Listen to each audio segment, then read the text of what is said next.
The carriage that came to take us to Baskerville Hall needed to be condemned. Any questions I had about what had caused its supreme state of decay were answered as soon as we cleared Grimpen Station.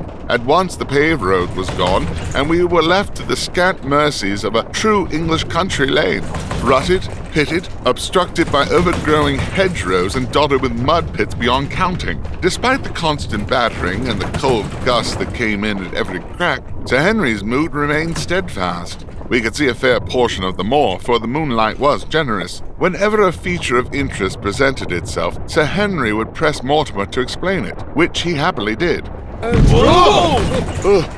Our carriage lurched to the right, nearly hurling us all out the left window. Oh, fairly rough bend just there. Sorry, gentlemen, yet it is imperative we turn northeast, for to continue forward would drive us into the Great Grimpen Mire. Very dangerous there. Easy to get lost in the mists, you know. Easy to stumble into a peat bog, and those that do, it's the last we see of them. I looked out the window and beheld the Grimpen Mire, the corroded soil of Dartmoor. Reeds, like broken fingers, jutted from the low-hanging fog. Oh, and that mist. So thick that little tentacles of it seemed to seep into our carriage through every crack. That is when I began to fear. I remembered Holmes's words, how this was not the domain of man, and man knew it. It was true.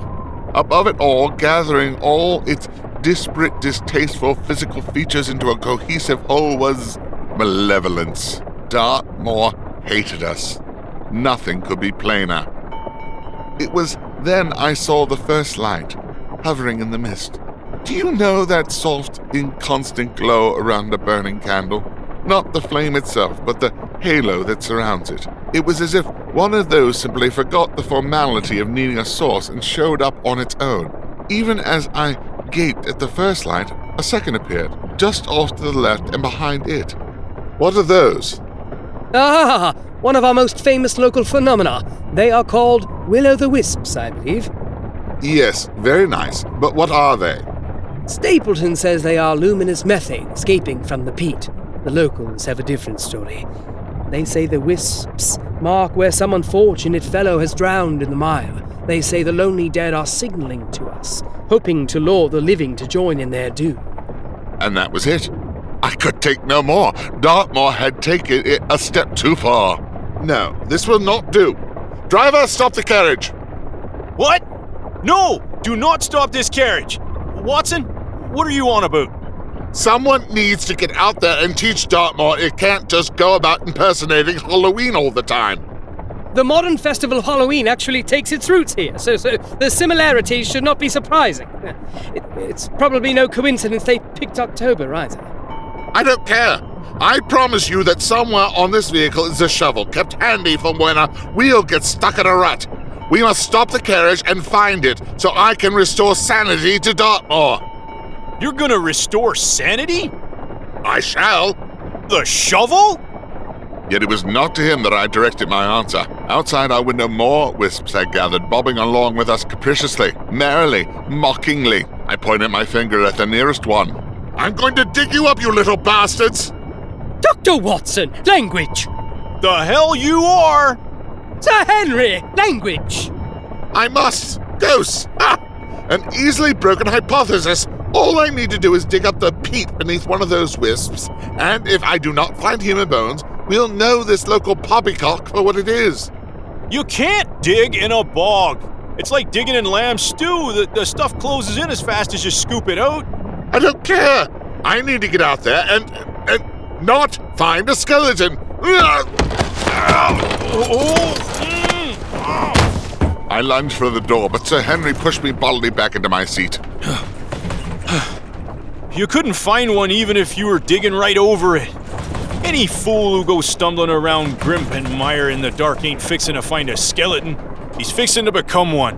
Now sit down.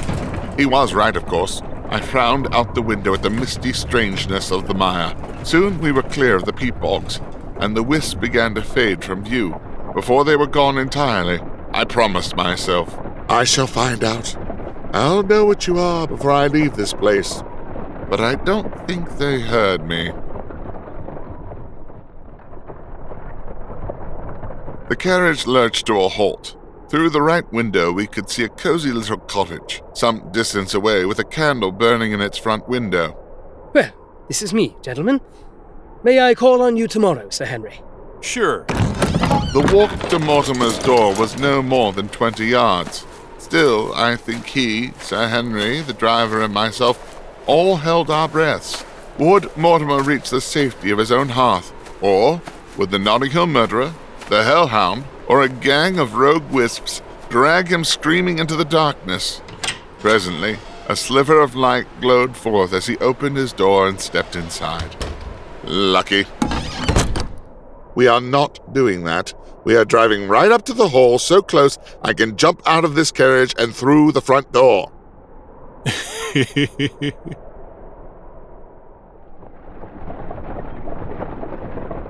About a mile further on, we finally reached Baskerville Hall, and things got worse.